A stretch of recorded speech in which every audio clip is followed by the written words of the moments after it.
Nós somos a primeira igreja batista em Itapevi. Que a mensagem a seguir possa abençoar sua vida. Nós estamos num mês onde nós estamos conversando sobre algumas coisas muito sérias.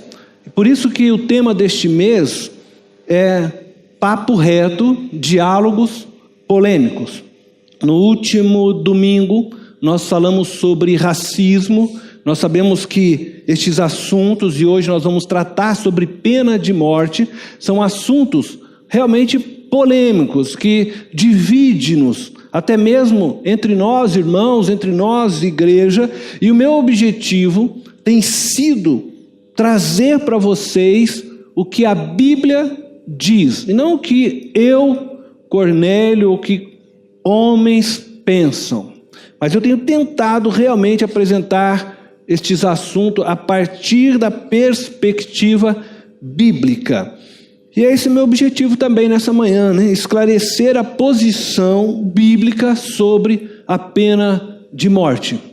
Se hoje houvesse um plebiscito sobre pena de morte no Brasil, e agora eu falo por mim, com certeza me colocaria contrário à pena de morte. Mas vou procurar aqui apresentar nesta reflexão não o meu pensamento, apenas a posição bíblica sobre este tema, para que todos nós possamos entender o que a Bíblia diz, ou como Deus trata este assunto. O que é pena de morte? Pena de morte, ou pena capital, é um processo legal pelo qual uma pessoa é morta pelo Estado. E eu estou pondo em negrito, pelo Estado, como punição por um crime cometido.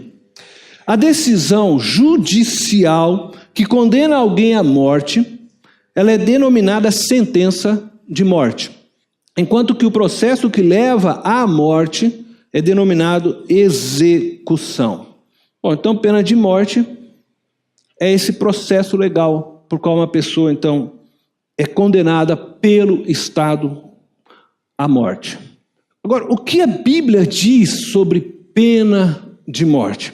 Embora haja muito texto na Bíblia referendando a pena de morte, eu acredito que responder esta pergunta não é algo tão simples ou confortável. Por quê? E aí eu estou colocando no meu pensamento. Eu acredito que isso se deve à individualização ou personificação que nós fazemos daqueles que foram revestidos de autoridade pelo Estado para julgarem se um indivíduo deve ou não morrer. Isto é, normalmente nós olhamos para a figura de um juiz e nós pensamos nele como indivíduo e não como representante do Estado. E isso gera sempre um conflito, porque aí nós ficamos pensando no indivíduo condenando alguém à morte e não o Estado que está fazendo isso. E quando então um juiz, seja ele cristão ou não, ele pronuncia a sentença de morte de um indivíduo, ele não o faz em caráter pessoal ou revestido de poder pessoal, e sim, ele o faz em nome do Estado. E para esclarecer o que a Bíblia diz sobre a pena de morte, então eu vou me propor, nesse bate-papo, e é por isso que nós assim estamos chamando, a levantar perguntas e responder perguntas assim como fizemos com a questão do racismo. Pode um ser humano, eu estou falando agora de um indivíduo, pode um ser humano matar outro ser semelhante a ele? Não, né? Eu pus um não ali bem grande, bem explícito.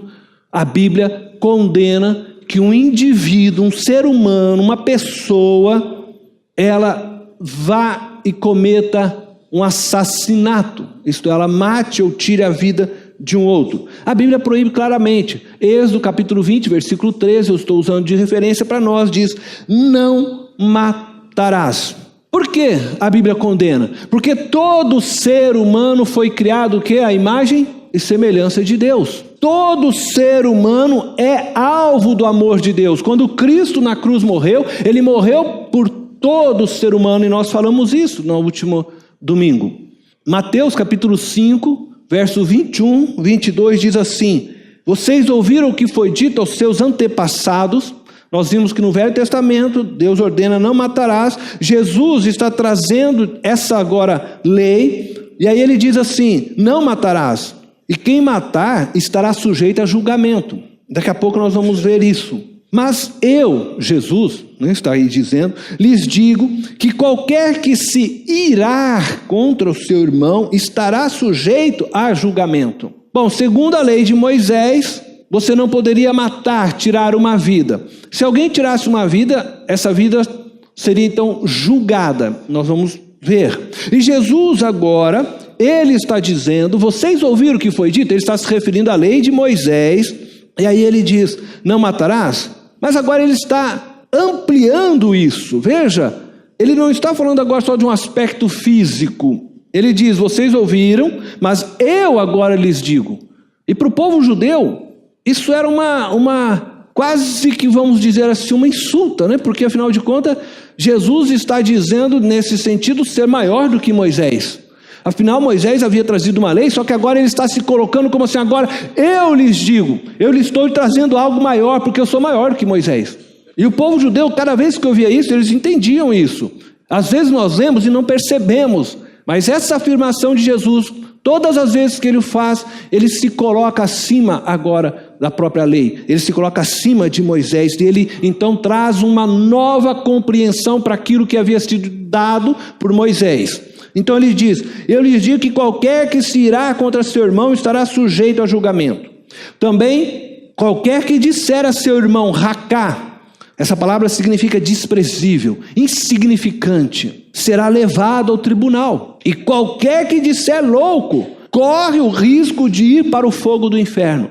Jesus, ele pega a lei de Moisés e ele agora traz isso para uma nova dimensão, uma dimensão espiritual, e ele diz que aquele que chama o próprio irmão de desprezível, insignificante, pode sim ser levado ao tribunal. E ele está falando de algo maior do que o tribunal dos homens, ao ponto dele dizer que se você mesmo chamá-lo de louco, você corre ainda o risco de ir para o fogo do inferno. Jesus dá um novo sentido à lei, e ele amplia a ideia do não matarás, porque às vezes nós matamos com palavras as pessoas. Você não vai lá e enfia uma faca, né, literalmente, mas você o faz intencionalmente com suas palavras. Você fere pessoas, você destrói vidas através de atitudes, de posicionamentos, de palavras, e Deus condena isso. E é isso que Jesus está dizendo. A questão, ele tira da ideia só do literal, do ato em si, de assassinar alguém, de derramar sangue, mas ele traz isso para uma nova dimensão e diz que essa pessoa também é passível de julgamento,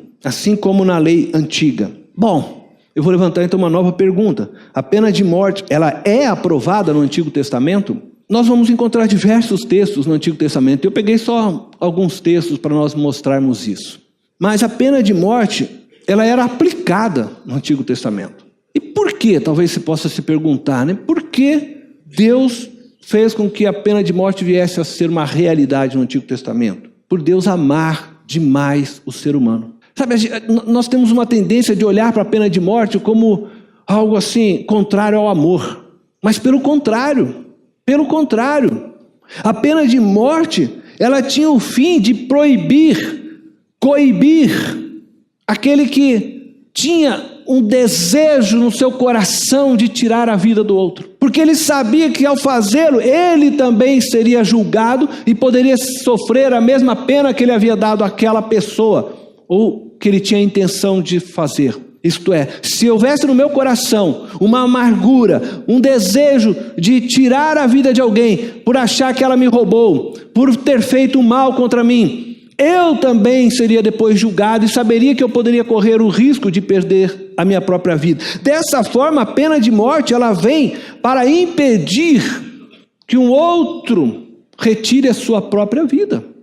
Ela não tem o fim maléfico, ela tem o fim, na verdade, de impedir que o mal se propague.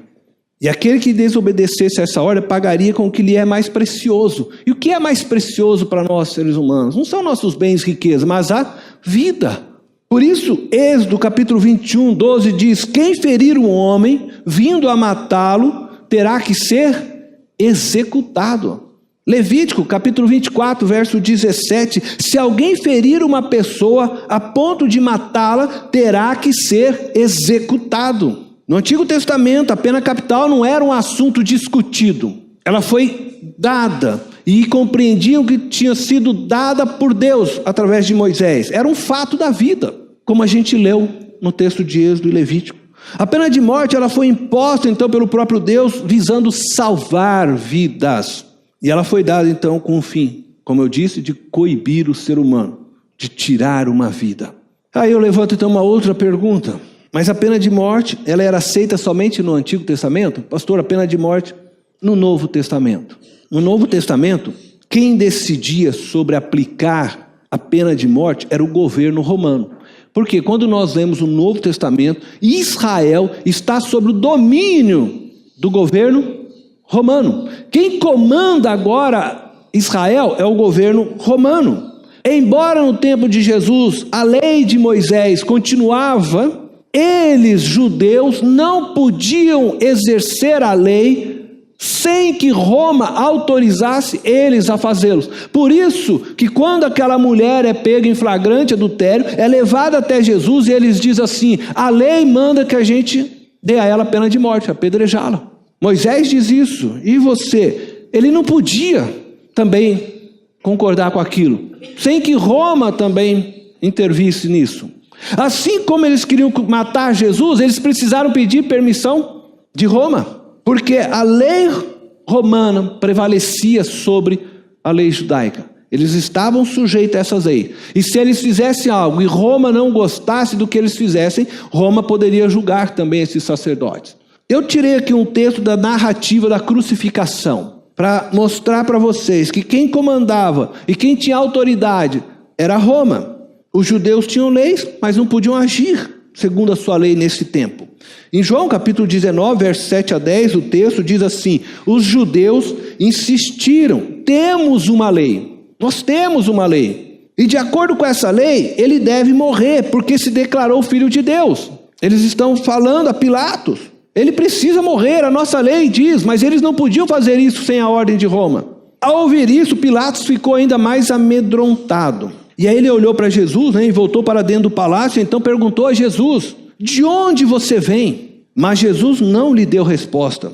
Aí Pilatos diz o seguinte: você se nega a falar comigo? Disse Pilatos: não sabe que eu tenho, e eu aqui, é porque Pilatos recebeu de Roma o poder e a autoridade, e por isso ele está dizendo: não sabe que eu tenho uma autoridade para libertá-lo e para crucificá-lo. Eu posso escolher se você vai viver ou morrer.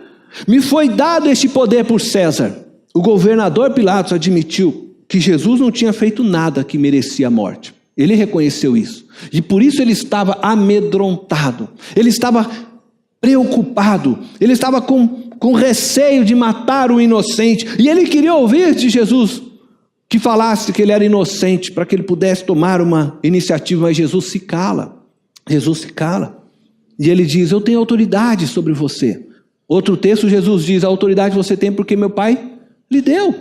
E Jesus se submete à autoridade de Pilatos, de Roma, porque ele entendeu que o pai havia dado a ele aquela autoridade, tanto para executá-lo à morte. E Pilatos assim o faz, para agradar aquela multidão enfurecida, e não provocar uma revolta na cidade de Roma, no estado do império, coisa que César não gostaria. Então, se todo mundo está gritando para crucificá-lo, ainda que ele seja inocente, mas dessa forma eu não vou provocar a ira do imperador, não vou causar uma rebelião em Roma, ele opta então em crucificar Jesus. Veja o que diz Paulo a respeito também dessa situação, em Romanos capítulo 13, verso 1 ao 4. Todos devem sujeitar-se às autoridades governamentais, pois não há autoridade que não venha de Deus. As autoridades que existem foram por ele estabelecidas. Portanto, aquele que se rebela contra a autoridade está se colocando contra o que Deus instituiu. E aqueles que assim procedem trazem condenação sobre si mesmos. Bom, Paulo está dizendo que as autoridades foram colocadas por Deus. Aqueles que se rebelam contra essas autoridades governamentais estão se rebelando contra Deus e colocando a si mesmo em perigo. E ele continua: pois os governantes não devem ser temidos. Nós não devemos temer as autoridades, a não ser pelos que praticam mal. Por quê? Porque as autoridades estabelecem leis para punir aqueles que não obedecem, que praticam então o mal. Você quer viver livre do medo da autoridade? Pratique o bem, e ela o enaltecerá, pois é serva de Deus para o seu bem. Mas se você praticar o mal, tenha medo, pois ela não porta a espada sem motivo. Eu grifei aí, né? Que ela não porta a espada. A autoridade, a espada aqui, gente, não era um brinquedinho, não era um tapinha no bumbum daquele que não obedece, né? Que a gente faz nossos filhinhos. A espada aqui era o julgamento, realmente a morte. Ela porta a espada e ela tem autoridade para lhe tirar a vida. E Roma assim exercia essa autoridade, como fez com Cristo. É serva de Deus e agente da justiça para punir quem pratica o mal. Toda a pena de morte, ela sempre foi vista para punir aquele que pratica o mal. É aquele que causa morte às demais pessoas. E para que aquela pessoa possa parar de matar outros, então eles tinham a pena de morte. E Paulo não coloca-se contra, pelo contrário, Paulo está dizendo que deveriam se submeter. Nós vimos até aqui, tanto no Antigo quanto no Novo, que a pena de morte foi dada por Deus para a nação de Israel com o fim de preservar a vida dos seres humanos. E que essa existia então também no Império Romano. E o Império Romano exercia agora essa autoridade sobre Israel. E veio então a decretar a morte de Jesus, que trouxe salvação para todos nós. O inocente, Cristo, morreu para que eu e você pudéssemos ser salvos. Aí eu levanto outra pergunta. A pena de morte em Israel era aplicada somente em casos de assassinato? Não. É interessante isso, né? Que não era. A lei de Moisés permite a pena de morte para crimes considerados muito graves, talvez tão quanto um assassinato. Quando Deus deu a lei a Moisés para o governo da nação de Israel, Deus instituiu a pena capital, ou pena de morte, para alguns crimes. E aí nós vamos encontrar homicídio planejado. Sabe aquela pessoa que prepara, né, a cilada para matar uma outra? Mas também a pena de morte aparece em casos de agressão a alguém e também, olha só, sobre os filhos que amaldiçoassem os pais. Veja que falta de respeito, né, para a autoridade que lhe cuidou, né? Que levantava nas madrugadas para levantá-lo e levá-lo no hospital, né? Que estava sempre ali junto, né? Que te deu papinha quando você, né, não tinha força para comer, estava ali fazendo para que você se tornasse um homem, uma mulher forte.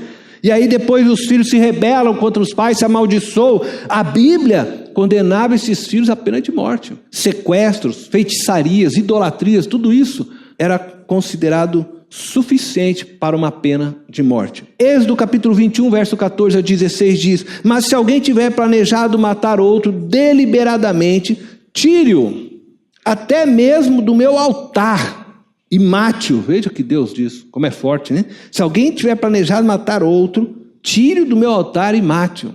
E lembra que Jesus diz, e nós já falamos aqui, até mesmo você considerar seu irmão indigno. E Jesus coloca isso no mesmo patamar. Quem agredir o próprio pai ou a mãe terá que ser executado. Aquele que sequestrar alguém e vendê-lo ou for apanhado com ele em seu poder, terá que ser executado. Êxodo 22, 18 ao 20 diz: não deixem viver a feiticeira. Todo aquele que tiver relações sexuais com animal terá que ser executado. Quem oferecer sacrifício a qualquer outro Deus, e não unicamente ao Senhor, será destruído. Veja como é sério essas questões todas, ao ponto de ter a pena de morte. Por quê? Todo aquele que atenta contra a vida e a integridade de uma pessoa, ou mesmo vir a servir um outro Deus, merecia a pena de morte. Isso se deve Não só como exemplo, porque às vezes a gente pensa assim, não, a gente tem que fazer isso para dar exemplo para todo mundo. Não, não é só isso. Talvez isso é uma parte, mas talvez não é a maior. Mas isso se deve porque tais atitudes e pecados geram morte sobre o outro, destrói pessoas. Pessoas que vivem na idolatria, levam pessoas para o caminho da morte espiritual e que não tem mais retorno. Pessoas capazes de agredir o pai e a mãe que tanto cuidou deles, gera morte para todos os lados. E é por isso que essas pessoas eram passíveis de condenação de morte. A pena de morte só poderia ser aplicada pelo Estado, nunca pelo indivíduo. Isso eu quero que vocês tenham entendimento. Tanto em Roma, no Novo Testamento, quanto em Israel, no Antigo Testamento, o homem, o indivíduo, nunca poderia tirar a vida de outro. E por isso ele era julgado, se ele o fizesse a pena de morte. Ele não tinha esse direito. Você e eu não temos o direito de nos vingarmos. Deus não nos deu esse direito. Alguém me feriu, eu vou lá e vou me vingar. Não. Porque nós somos chamados a amar o próximo. Mas Deus deu esse direito ao Estado. Pessoas que vão julgar, não nós. Porque nosso julgamento individualmente ele é muito parcial, né? Tendencioso. Por isso, pessoas de fora são levantadas com autoridade, revestidas dessa autoridade, para poder tomar uma decisão. A Bíblia autoriza a pena de morte. Não há dúvidas. Nós lemos. Dificilmente alguém pode contestar o que está escrito aqui. Ah, não, a Bíblia é contra. Não. A Bíblia autoriza. Se eu questionar e disser que a Bíblia é contra, eu não estou fazendo uma exegese da Bíblia. Eu estou partindo do meu sentimento. E como eu disse, se tivesse um plebiscito, eu seria contra. Mas eu não posso dizer que a Bíblia me proíbe disto. Essa é uma interpretação minha, pessoal. Deus autoriza as autoridades constituídas, não eu e você, a fazermos justiça com as mãos. Mas Deus autoriza, sim, autoridades constituídas pelo governo a executarem um transgressor por crimes. E nós temos um exemplo. Os Estados Unidos é um país que tem a pena de morte, que o Estado exerce isso, não o indivíduo. Não o indivíduo. Para nós estarmos, né? E o mandamento não matarás? Talvez você esteja se perguntando. O mandamento lá de Êxodo, capítulo 20, verso 13, que nós lemos, ele está referindo ao nível interpessoal. É esse mandamento. Eu não posso tirar uma vida. Eu não posso vingar. Eu não posso. Você não pode. Quem julga é o Estado. Nunca o indivíduo. Nunca uma pessoa. Nunca eu, nunca você. O Estado. Talvez você ainda possa se dizer, mas o Estado não pode matar inocentes? Eu acho que essa é a grande questão que todos nós sempre, né, nos afligimos. Ter pena de morte. Nos Estados Unidos, quantos inocentes já morreram, possivelmente? Não tenho uma ideia. Mas com certeza, muitas vidas foram poupadas também. Porque criminosos de alta periculosidade foram mortos antes que eles fizessem mais vítimas. Você já pensou, por exemplo, quantas pessoas inocentes morrem no Rio de Janeiro? A gente tem medo, claro, como Estado, eu não estou aqui defendendo pena de morte, eu falei que vocês não são por favor, mas a gente tem medo de aprovar algo nesse sentido. Ah, porque um inocente pode morrer, mas esse inocente é um número muito pequeno diante dos tantos inocentes que são assassinados por criminosos que não estão nem aí, diante de tantos inocentes que são violentados, estrupados e mortos todos os dias, e que vão para a cadeia e depois soltam essas pessoas, e eles saem todos os dias, você vê isso no jornal, e faz uma nova vítima, destrói uma nova casa, mata um novo pai, mata uma outra mãe, porque a cada inocente que eles assassinam, isso se propaga para toda a família. A cada pessoa que eles violentam, não é só a pessoa violentada, mas é toda a família violentada junto com aquela pessoa. O número de inocentes que morrem por não termos talvez uma pena capital é muito maior do que aquilo que o Estado pode errar. Eu digo novamente, eu não defendo a pena de morte, mas eu não posso dizer que a Bíblia é contrária, não. E ainda digo e volto a dizer, A pena de morte é um ato de amor por aqueles que são inocentes e que pode ser amanhã a futura vítima de um, como diz esse, serial killer. Pode ser a futura vítima de um estuprador, de um bandido que brinca com a vida sem medo nenhum. Tá andando com a sua moto, o cara para do teu lado, dá um tiro na tua cabeça só porque ele quer a tua moto. Não tá nem aí. E ele rouba a tua moto, ele vem, no outro dia ele quer outra moto, ele vai matar outro porque ele quer aquela moto. E ele não tá nem aí. Eles não estão nem aí. Aí põe ele lá na cadeia, faz mais amizade lá com alguns bandidos, né? Ficam bem amigos. Daqui a pouco sai de novo e estão de novo fazendo. Bom, pessoalmente, como eu digo, e eu vou concluir, eu não votaria a favor da pena de morte, mas isso é uma coisa muito pessoal minha, mesmo eu olhando para a Bíblia. Mas o que eu quero dizer é, não podemos manipular a Bíblia diante de uma decisão tão séria como essa.